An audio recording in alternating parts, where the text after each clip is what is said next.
Hello guys, nandito ako ngayon sa Kraken. So nagte-trade ako ng Bitcoin versus US dollar. Current price ay 108,935.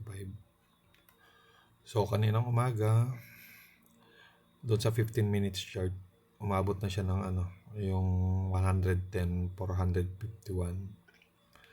So bumaba ulit siya. So hindi pa ako nakapag-set ng sell order. So ngayon, balak kong mag-sell doon sa same 15 minutes chart na na-reach niya kaninang umaga. So 110,400. So isa-set ko siya sa 110,500. So doon sa accumulated ko na Bitcoin, so since 101,500, mayroon ako na-accumulate hanggang 111,000. So since magsesell ako hanggang 110,500 lang, so ang ibebenta ko mula dito hanggang 110. So iwanan ko muna yung 110,500.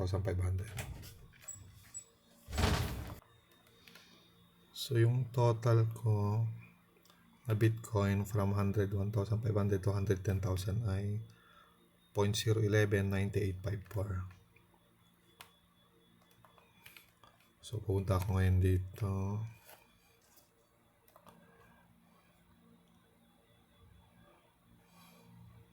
So ibebenta ko 0.0119854. 0.0119854.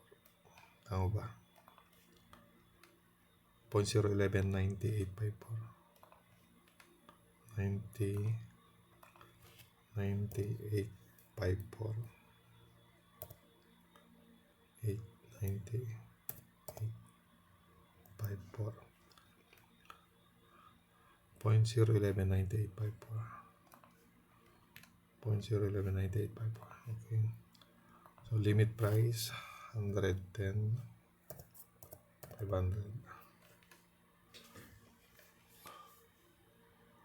Okay. So isa-sell. Punta tayo dun sa sell pala. 110,500. So yung nagastos ko doon sa amount na yon ay $1,250. So kung naibenta ko siya, magiging 1,315. So more than $65 din yun. So limit price 110,500. Quantity sell. Confirm. Okay, so open order nandun na siya. Okay.